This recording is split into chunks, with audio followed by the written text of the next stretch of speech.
নবীজি বলেন প্রত্যেক মানুষ বন্ধুর আচরণ দ্বারা প্রভাবিত হয়।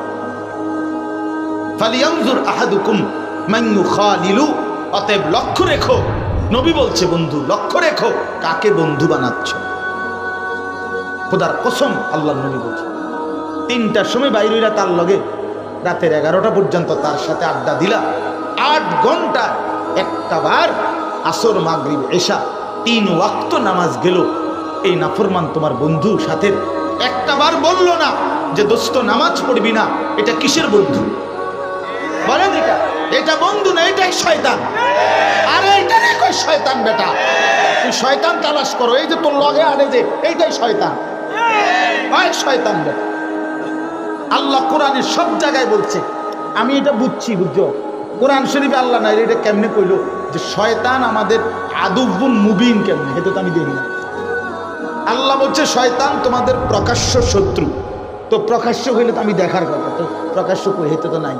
শয়তান আমাদের আড়ালে না, তাহলে বোঝা গেল প্রকাশ্য শত্রু মানে কি? এই যার উপরে সওয়ার হয় এইটাই শয়তান। গুনাহ যার উপরে সওয়ার হয় ওই শয়তান, ওই প্রকাশ্য শয়তান, এটাই শয়তান। শয়তান এদের ভিতরে আছে, তার উপরে সওয়ার হয়েছে। আল্লাহ রাসূল সাল্লাল্লাহু আলাইহি ওয়াসাল্লামের জন্য বলছে বান্দা যখন আল্লাহর জিকির করে শয়তান দূরে সরে যায়, বান্দা যখন আল্লাহ থেকে গাফেল হয় তো শয়তান ওয়াসওয়াসা দেয়। হ্যাঁ, ইযা যাকারাল্লাহ খানাসা ওয়া ইযা গাফালা ওয়াসওয়াসা, তখন ওয়াসওয়াসা দেয়, গাফেল হলেই ওয়াসওয়াসা দেয়। এই জন্য ভাইয়া আপনাদের কাছে বিনীত অনুরোধ, আমরা ভাবতে শিখেন, আপনারা নিজেরা ফিরতেই হবে, ছেলেকে ফেরাইতেই হবে, মেয়েকে ফেরাইতেই হবে। প্রিয় ছেলেরা তোমরাও নষ্ট হয়েও না বাবা, কিশোর বয়স, মাত্র উঠতি বয়স। আজ যদি তুমি চরিত্রহীন হও, আগামী 30 বছর তুমি কেমনে চলবে? 16 বছর বয়সে যদি তুমি নারীর ফান্দে পড়ে যাও, আগামীর এত লম্বা হায়াত আল্লাহ হায়াত দিলে কেমনে বাঁচবে বাবা? 18-20 বছর বয়সে এত সুন্দর বয়স, শরীর স্বাস্থ্য যৌবন মাত্র শুরু, এই উঠতি বয়সে যদি তুমি নারী, ছবি, জিনা, বেবিচার, মদ, জুয়ার আড্ডায় ফেঁসে যাও, তা আগামী দিন তুমি বাঁচবা কেন? আর তোমার সামনে যেই প্রজন্ম আসবে তাদের কি হালাত হবে? এই ছেলেদের আগামী দিন আল্লাহ চাহে তো 10 বছর পরে, 20 বছর পরে আল্লাহ যদি হায়াত দেয় তো তোমরাও তো ভাইয়া বিবাহ করবা, তোমাদেরও তো আল্লাহ দিলে সন্তান হবে। তো তুমি যদি তোমার হায়াতের এই সুন্দর সময়টা নারী, ছবি এবং বেনামাজি, একটা সেজদা নাই কপালে, তোমার জীবনটা যদি এমন হয় তো আগত তোমার পরের জেনারেশনের কি হালাত হবে বলেন? ইনসাফ। আমার দাদারে তো আমি দেখছি পাঞ্জাবি টুপিওয়ালা, আমার আব্বারে দেখছি আমি পাঞ্জাবি টুপিওয়ালা, আমিও পাঞ্জাবি টুপিওয়ালা, আমার ছেলেও তো পাঞ্জাবি টুপিওয়ালা। তোর পিছন থেকেই তো জেনারেশন সামনে আগায়। আমাদের এই পরিবার এটা একটা চেইন না, ফ্যামিলি যেটা, এটা তো একটা চেইন। যে আমার দাদা, আমার বাবা আমার দাদার থেকে আদর্শ নিছে, আমার বাবা থেকে আমি নিছি, আমার থেকে আমার সন্তান নিছে আদর্শ, এটা কি একটা চেইন না? তো তাহলে আজকে বাবার সুরত চেহারার সাথে সন্তানের চাল চলন চেহারা সুরতের কোনো মিল নেই, কোনো মিল নেই। সে বাবার সামনে আসতেই চায় না, মার সামনে আসতেই চায় না, সারাক্ষণ বন্ধু নামের অসৎ দুষ্টদের সাথে আড্ডা দিতেই পছন্দ করে। মা বাপ ডাক দিলে ঘাড় পাক দেয়, তাহলে এত বড় অসভ্য কেমনে হবে বলে? এই জন্য দয়া করে আপনাদের কাছে আমার অনুরোধ রইল, আপনারা নিজ নিজ বাবারা যারা আছেন, অভিভাবক, আপনারা আপনাদের স্ত্রী, সন্তান, ছেলে মেয়ের ঈমান, আমল, নামাজ, আখিরাত, আল্লাহর কসম এদিকে ফিকির দেন। আপনারা ওই খাট, পালং, সোফা, বিল্ডিং, দালান এটা নিয়ে এত ব্যস্ত হইয়েন না, এটা ব্যস্ত হন। আফসোসের বিষয়, একটা ছাদ ঢালাই হবে, এই বেচারা ছাদটা ঢালার দিন একটা লোক আলাদা রাখছে, একজন লোক, যে তুমি, তোমার দায়িত্ব হইল 4টা সুরকি, একটা সিমেন্ট, একটা বালু যাতে ঠিক মতো দেয় ঢালাইয়ের মেশিনে, তুমি শুধু হিসাব রাখবা। কারণ একটা বালু যদি কম হয়, একটা সুরকি যদি কম হয়, বিল্ডিংটা, ছাদটা দুর্বল হয়ে যাবে। তাহলে ছাদের জন্য এত বড় যত্ন নিল, এত কঠোর খেয়াল রাখলো, মনে 50 বার দেখছে একটা গুণা, ওই যে তার বান্ধে যে রডের গোড়ায় গোড়ায়, ওগুলোর আপনারা গুণা করেননি না কি করেন? গুণা। এইটা প্রত্যেকটা ধরে ধরে খেয়াল করছে যে একটা গুণাও যেন কম না হয়। ছোট ছোট ওই যে ব্লক, বুঝছেন না, তলে যে দেয় লোহার ব্লক ব্লক হয় না, এগুলো দিছে সব দিতে, একটাও যাতে কমতি না হয়। ইঞ্জিনিয়ারে দেখছে, রাজমিস্ত্রির হেড যিনি উনি দেখছে, বাড়িওয়ালা নিজে দেখছে, বারবার নজর। কেন? ছাদ দুর্বল হবে, ছাদ যেন দুর্বল না হয়। কিন্তু এই ছাদের নিচে যেই সন্তান ঘুমাবে সেই সন্তান তো সারা রাত উলঙ্গ ছবি দেখে, তাহলে এর হালাত এমন কেন? এই ছাদের নিচে যেই মেয়েটা ঘুমায় সে তো পরের ছেলের সাথে হারাম সম্পর্কে লিপ্ত। তাহলে কার জন্য এই ছাদ বানাইলেন? এত মজবুত ছাদ কার জন্য বানাইলেন? এত দামি খাট কার জন্য বানাইলেন? 70,000 টাকার খাট আপনার, এত মজবুত সেগুন কাঠের, সেই খাটের মধ্যে তো শুয়ে শুয়ে আপনার ছেলে সারা রাত উলঙ্গ ছবি দেখে। এক ওয়াক্ত নামাজ পড়ে না, কোনোদিন ফজরের নামাজ পড়ে না। মুসলমানের ঘরে বাপ মা জীবিত থাকতে এত বড় জানোয়ার কেমনে ঘুমায়? ওই মার কাটা ওই বাপকে, তার রক্তে তো কি, চোখে তো পানি পড়ার কথা, সে তো চিল্লাইয়া কাঁদার কথা যে হায় আমার জীবনের কি হলো, আমি জীবনে কি পাইলাম? আমার ছেলেও নামাজ পড়ে না, মেয়েও নামাজ পড়ে না, আমার ঘরে সারাদিন রঙিন টেলিভিশন চলে, নাচ গান চলে। আহা মুসলমান, এই নাফরমানির জিন্দিগি নিয়া, এই নাফরমান ফ্যামিলি রাইখা কবরে গেলে আপনি কেমনে সুখ পাইবেন? কেমনে সুখ পাইবেন বলেন? ইনসাফ করে বলেন, কেমনে সুখ পাইবেন? দুনিয়া এভাবে পাগল বানায় দিল, দুনিয়া এভাবে পাগল বানায় দিল। রাজমিস্ত্রির সামনে বসে থাকে, একটা ইট গাঁথতে যেন কোনো দুর্বল না হয়। কাঠ মিস্ত্রির লগে বইয়া থাকে, বার্নিশটা যেন দুর্বল না হয়। আমি নিজে দেখছি, গতকালকে মনে করেন ইট গাঁথছে, পরের দিন ফজরের পরে বুড়া বাপ, বিশ্বাস করেন আল্লাহর কসম, 70-80 বছরের কম হইতো না বেড়ার বয়স। এই বুড়া মিয়া দুইটা ছোট ছোট বালতি দিয়া দূরে একটা পুকুর থেকে এই 2 বালতি করে পানি আইনা আইনা এই যে গতকালকে যে ইট গাঁথছে, এই গাঁথনির মধ্যে পানি দিতেছে। আর নাফরমান সন্তান ঘরে ঘুমায়, নাফরমান ফজরের নামাজ কেউ পড়ে না। আর এই বেড়া বেউকুফে হইতে এই বেঈমানদের জন্য, নাফরমান বেনামাজি এগুলোর জন্য নিজে ভোরবেলা বিল্ডিং এর মজবুত করতেছে, যাতে করে পানি না দিলে তো বিল্ডিং কি হবে, গাঁথনি দুর্বল হবে। এটা এতটা বুঝলেন, সন্তানের নামাজ বুঝলেন না? বলেন বলেন বাবা। কুরআনুল কারীমের মধ্যে আল্লাহ তাআলা বলছেন, ওয়া ইদা কুরিআল কুরআনু ফাসতামিউ লাহু ওয়া আনসিতু। যখন আল্লাহর কোরআন পড়া হয় তো তোমাদের দুইটা কাজ, যারা শ্রোতা, ফাসতামিউ লাহু ওয়া আনসিতু। এক নাম্বার হলো মনোযোগ দিয়ে শোনো, কান লাগিয়ে শোনো। ওয়া আনসিতু, এবং চুপ থাকো। আল্লাহ তাআলা বলেন এতে কি হবে? লাআল্লাকুম তুরহামুন, অবশ্যই তোমাদের উপরে আল্লাহ তাআলার রহমত বর্ষিত। তাহলে এই 2 জিনিস, মনোযোগ দিয়ে যদি শোনে এবং চুপ থেকে শোনে, তো আল্লাহ তাআলার রহমত বর্ষিত হবে। আর রহমত বর্ষিত হবে মানে কি? মানে আগের চাইতে ভাত বেশি খেতে পারে। কি বলেন? আগে যে ভাত খেত 2 প্লেট, এখন আল্লাহর রহমতে ভাত খাবে 6 প্লেট, ঠিক না? এইটা অর্থ হইল তৌফিকুত তাআ। আল্লাহ তাআলা ওই বান্দাকে আল্লাহর ইবাদতের তৌফিক দান করে।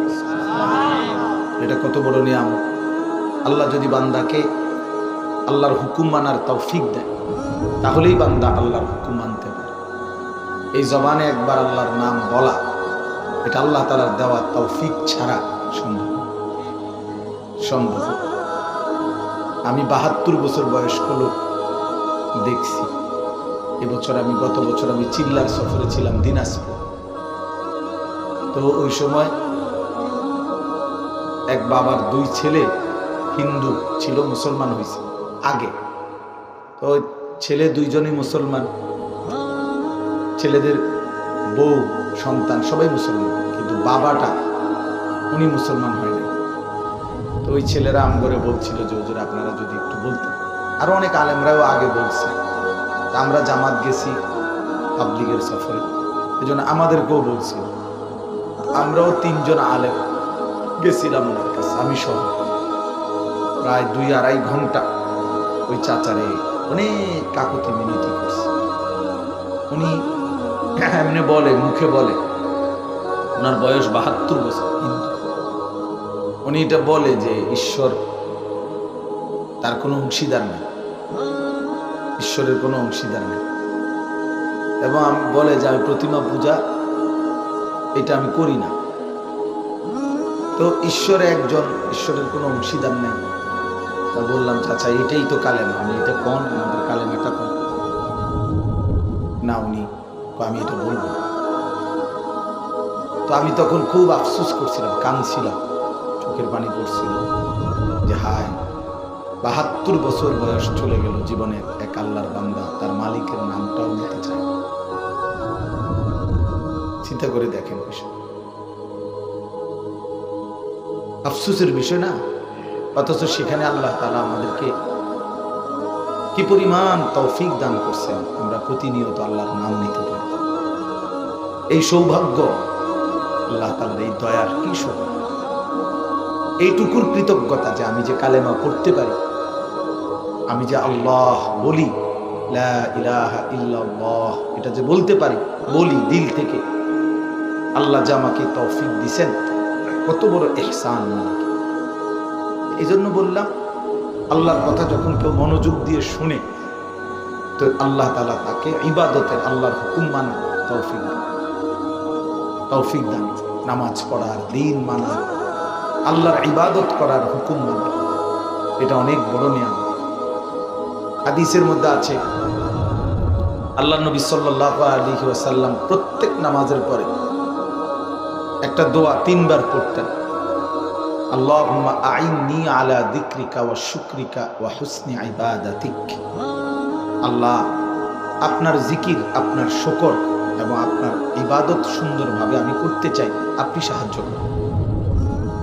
তাহলে আল্লাহ পাক যদি সাহায্য না করে, বান্দা আল্লাহর ইবাদত সুন্দর করে করতে পারবে। আমার পাওটাই ভাঙ্গা, তো আমি সেজদা দিব কিভাবে? আমার শরীরটাই প্রচন্ড অসুস্থ, তো আমি বিছানা থেকে উঠতে পারতেছি না, তা আমি আল্লাহ তাআলাকে সেজদা দিব কিভাবে? 2021 সালে আমার পাও ভাঙছিল মোটরসাইকেল অ্যাক্সিডেন্ট, আর পিছনে বসা ছিলাম আমার এক ভাই বন্ধুর মোটরসাইকেলে। তো প্রায় 6 মাসের বেশি হবে এই পাওটা লম্বা করে রাখতাম, সেজদা দিতে পারতাম না। ইশারা দিয়ে রুকু সেজদা দিতে হতো নামাজ পড়তে। সেজদা যে মাটিতে যেটা সেজদা, ওটা দিতে পারতাম না। কত রাত আমি কাঁদছি, ব্যথা পাইতাম পায়ে তখন, আর শুধু কাঁদতাম এই কথার উপরে যে আল্লাহ আমি বুঝি আর জমিনে সেজদা দিতে পারবো না। আল্লাহর দয়ায় আল্লাহ তাআলা সুস্থ করছেন, তো পরে আবার সেজদা দিতে পারছি। যেদিন প্রথম সেজদা দিছি মাগরিবের নামাজে, মানে ওই পা ভাঙ্গার পরে, তো সেজদা দিয়েই আমি নামাজে সালাম ফিরেই অনেকের ফোন দিছি, মানে আমার বাসায়, আমার আম্মারে, আমার বড় ভাইরে, অনেকের যা মানে খুশিতে, মানুষ যেমন বাচ্চা হইছে বা কিছু একটা বড় কিছু পাইছে, সবাই জানায়। আমি এমন অনেকরে জানাইছি যে আমার জন্য দোয়া করেন, আমি আজকে আলহামদুলিল্লাহ সেজদা দিতে পারছি। তাইলে বান্দা আল্লাহ তাআলার দেওয়া তৌফিক ছাড়া আল্লাহর ইবাদত করতে পারে। অসংখ্য ছেলে যে যারা কোনোদিন নামাজ পড়ে না, এদের উপরে আল্লাহ তাআলার লানত এই জন্য পারে, অভিশপ্ত জীবন জীবন, কোনো পাপের কারণে, অব্যাহত নাফরমানির কারণে আল্লাহর লানত করছে তার উপর। এই জন্য সে মালিককে সেজদা দিতে পারে, সব পারে, ভাত খাইতে পারে, ঘুম যেতে পারে, দৌড় দিতে পারে, নামাজের চাইতেও কত কঠোর পরিশ্রমের কাজ সে করতে পারে, কিন্তু অভিশপ্ত আল্লাহকে সেজদা দিতে পারে। কত বড় বদনসিব! এই জন্য কোরআন শরীফে আছে ইবলিস আল্লাহকে সেজদা দেয় না, আল্লাহ হুকুম মানে না, একটা সেজদা দেয় না, আল্লাহ তাআলা সাথে সাথে বলছে ওয়া ইন্না আলাইকা লা'নাতা ইলা ইয়াউমিদ্দিন, সরাসরি কোরআনে নাই। আল্লাহ বলছি, ইবলিস তুই আমাকে সেজদা দিলি না, তো মনে রাখিস আজকের থেকে নিয়ে কিয়ামত পর্যন্ত তোর উপরে আমি আল্লাহর লানত। এই জন্য যার কপালে সেজদা নাই তার উপরে আল্লাহর লানত। সরাসরি কোরআন শরীফ। এ অভিশপ্ত, মালউন, অভিশপ্ত, লানত তার। এ ভাত খায়, ঘুম যায়। ভাত তো খানা তো জানোয়ারও খায়, কুকুর বিড়াল খায় না? তো কুকুর বিড়ালও তো ঘুমায়, জানোয়ারও তো পেশাব পায়খানা করে, জানোয়ারেরও তো যৌন চাহিদা পূরণ হয়। তাহলে কুকুর বিড়ালের বাচ্চা হয় কেন বলে?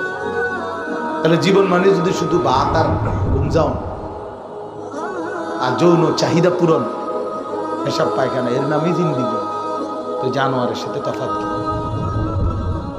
বলে? হাইওয়ানের সাথে তফাৎ কি? তাই এই জন্য আল্লাহ তাআলা কোরআনুল কারীমের মধ্যে বলছেন নাফরমানের জিন্দিগি কেমন, ফামাসালুহু কামাসালিল কালব, কুকুরের মতো, কুত্তার মতো। সরাসরি কোরআন শরীফে কামাসালিল কালব, আল্লাহ বলছেন নাফরমানের দৃষ্টান্ত কুত্তার মতো। ইন তাহমিল আলাইহি ইয়ালহাস আও তাতরুকহু ইয়ালহাস, কিছু পাইলেও জিহ্বা লম্বা করে, না পাইলেও জিহ্বা লম্বা। এই জন্য বাপ বললাম, আল্লাহ তাআলার দেওয়া তৌফিক না হলে, দয়া না হলে, মালিকের রহম না হলে বান্দা আল্লাহর ইবাদত করতে পারে। ভাত খাওয়া আর সেজদা দেওয়া, প্রিয় বন্ধু, এক কথা। ছেলেরা তোমাদের খবর তো মনে রাখো, তুমি ভাত খাইয়া ফুর্তি করতেছ, মোবাইল টিপতে পারতেছ, নারী দেখো, ছবি দেখো, নাচ দেখো, গান দেখো, মনে করছো তুমি বড় বড় বেশি মজা পাচ্ছ। না না, দুনিয়ার এই সমস্ত নাফরমানি, দুনিয়া ভোগ করা, এইটা আর আল্লাহকে সেজদা দেওয়া এক কথা না। এগুলো তো আল্লাহ তাআলা জানোয়ারের উপরও, কুকুর বিড়ালের উপরও, হিন্দু, বৌদ্ধ, ইয়াহুদি, খ্রিস্টান, এদেরও আল্লাহ তাআলা দুনিয়াবি চাহিদা পূরণ করতেছে না? তো কুলু ওয়া তামাত্তাউ কালিলান ইন্নাকুম মুজরিমুন। আল্লাহ তাআলা বলেন কিছু সময়ের জন্য তোমরা দুনিয়া খাও এবং ভোগ করো, ইন্নাকুম মুজরিমুন, তবে মনে রেখো তোমরা কিন্তু পাপী। আমি কিন্তু পীড়া দেব, আমি বান্দা হিসাব নেব। ওয়াইলুন ইয়াওমাইযিল লিল মুকাদ্দিবিন, সেদিন আখিরাতে প্রতিটা মিথ্যাবাদী নাফরমানের জন্য রয়েছে জাহান্নাম। আজ খেয়ে যাও, আমি বাধা দেব না। আল্লাহ তাআলা বলছে বান্দা এখন দুনিয়া খাও, ভাত মাছ চাল ডাল, রং তামাশা, ফুর্তি করো, শুধু মনে রেখো পাপ গুনাহ ও চিরেই আমি আল্লাহ তাআলা ফয়সালা করব। ওয়াদারনি ওয়াল মুকাদ্দিবিনা উলিন নি'মাতি ওয়া মাহহিলহুম কালিলা ইন্না লাদাইনা আনকালাম ওয়া জাহিমা। আল্লাহ তাআলা বলেন মিথ্যাবাদী নাফরমান বেঈমানের জন্য কিছু সময় দুনিয়াটা তারে ছেড়ে দেন। এটা যেন আমাদেরকে বলছে, নবীকে বলছে। আল্লাহ যেন ইমানদারকে বলছে, ইমানদার এই বাটপার সিটারে যে আমি খাওয়াইতেছি, তুমি তা কিছু কইব, অল্প কয়টা দিন ধরে ভাত খাইব, কিছু কইব। এই যে সুদখোর, ঘুষখোর, হারামখোর, জিনাখোর, বেবিচারী, লম্পট, চরিত্রহীন, বেঈমান, পরে যে আমি দুনিয়া কদ্দুর খাওয়াইতেছি, থাক বান্দা কিছু কইও না, দেও একটু দেও, ভাতে না খাই দেও, এখন একটু সুযোগ দাও, তবে শুধু মনে রেখো ইন্না লাদাইনা আনকালাম ওয়া জাহিমা, এই বেঈমানের জন্য আমি আখিরাতে রেডি রাখছি আগুনের শিকল এবং জাহান্নামের আগুন। আমি বুঝাই দেব, আমি বুঝাই দেব। ফাআমান যা গুসসাতিন ওয়া আযাবান আলীমা, কাঁটা যুক্ত খাবার রেখেছি জাহান্নামে, আর অত্যন্ত মর্মান্তিক, পীড়াদায়ক, যন্ত্রণাদায়ক আযাব রেখেছি। ওরে বই এখন দাও মাত্র অল্প কয়দিনের দুনিয়ার জন্য আল্লাহ তাআলা নাফরমানকে একটু বেশি ভোগ করতে দেয়, যেহেতু এখানে যে কিছু নেই, এখানে যে কিছুই নেই। হাদিসে আছে আল্লাহ নবী সাল্লাল্লাহু আলাইহি ওয়াসাল্লাম বলছেন একদিন ডান হাতে স্বর্ণের টুকরা, বাম হাতে রেশমি কাপড় হাতে নিয়ে বলছেন, এই দুইটা আমার উম্মতের পুরুষদের জন্য হারাম। তো দুনিয়ায় এটা তারাই গ্রহণ করে যাদের আখিরাতে কোনো অংশ নেই। কোরআন শরীফে আছে, ওমিনান নাসি মান ইয়াকুলু রাব্বানা আতিনা ফিদ দুনিয়া হাসানা ওয়া মা লাহু ফিল আখিরাতি মিন খালাক। আল্লাহ বলে কিছু মানুষ তো আছে এমন যারা শুধু বলে আল্লাহ আমার দুনিয়ায় এটা এটা এটা উত্তম, যা আমার পছন্দ দেন, সারাদিন চাই দুনিয়া। কিছু মানুষ আছে বুঝো এই বিল্ডিংটার কাজ ধরছি দোয়া করে, কিন্তু জমি কিনতে আসছি কিন্তু দোয়া করে, বাজারে একটা দোকান ঘর ধরছি দোয়া করে, খোলাগা বিদেশ পাঠাইতে চাইতেছি দোয়া করে, হ্যাঁ দোতলার ছাদ ডালাই দোয়া করে, একটা মোটর সাইকেল কিনতাম চাইতেছি একটু খাস করে দোয়া করে, সারাদিন দুনিয়া, সব কিছুতেই দুনিয়া। আল্লাহ বলেন তো মনে রেখো আমা লাহু ফিল আখিরাতি মিন খালাক, আখিরাতে তার জন্য কোনো অংশ নেই, আখিরাতে তার জন্য কোনো অংশ নেই। ঠিক আছে না ফরমান, দুনিয়া নিয়ে নাও, দুনিয়া ভোগ করে নাও, দুনিয়া নিয়ে নাও, কোনো অসুবিধা নেই, কিন্তু আখিরাতে কিছু পাবে, আখিরাতে কিছু পাবে। এজন্য প্রিয় ভাই আমার, বাপ আমার, এটা বোঝা উচিত। আল্লাহর কথা আমি এটাই বলতেছিলাম, আমার একজনের ওয়াজ না, বরং উলামায়ে কেরামের প্রত্যেকের নসিহত, শুক্রবারে জুমার নামাজের ইমাম সাহেবের বয়ান এবং এই সমস্ত ওয়াজ মাহফিলের মধ্যে ওলামাদের একেবারে সে আসর থেকে যারা বলে সকলের ওয়াজ নসিহত দিল দিয়ে মনোযোগ দিয়ে গ্রহণ করার মানসিকতা নিয়ে শোনা উচিত। এই বরকতে আল্লাহ তাআলা আপনাকে আমলের তৌফিক দিন। অমনোযোগী গাফেল ফালতু তার জীবনেও কখনো পরিবর্তন হয় না। গাফেল চিরবঞ্চিত, যে গাফেল। কোরআন শরীফে আছে যত লোক জাহান্নামী হবে আল্লাহ তাআলা বলছেন সমস্ত জাহান্নামীর একত্রে পরিচয় কি? উলাইকা হুমুল গাফিলুন। আল্লাহ বলে সমস্ত জাহান্নামীর সম্মিলিত পরিচয় হলো এরা সকলেই গাফেল। কাফের সেও গাফেল, মুশরিক সেও গাফেল, মুনাফিক সেও গাফেল, বিদআতি সেও গাফেল, সমস্ত ফাসিক পাপী সেও গাফেল। মূলত গাফেল, গাফলতের কারণে বরবাদ হয়েছে। এই জন্য গাফলত খামখেয়ালি আর কি। পড়তা না নামাজ, আচ্ছা দেখি না, যাও না, আইতে আসে যাইতা না, কেন জানি লাগে, ভালো লাগতেছে, কিরকম লাগে এটাও বুঝি না, কিরকম লাগে, পাগল না ছাগল না, কিরকম লাগে এটাও কইতে অপদার্থ। জিন্দিগির কোনো আগামাতা নেই।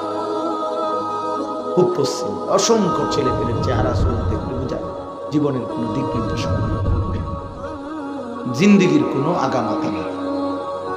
নিজের মতো হাসে, নিজের মতো সাজে, নিজের মতো চুল রাখে, নিজের মতো জামা পরে সারাদিন সারা রাত এই মোবাইল, নারী, ছবি, জিনা, ব্যভিচার, উলঙ্গ দৃশ্য।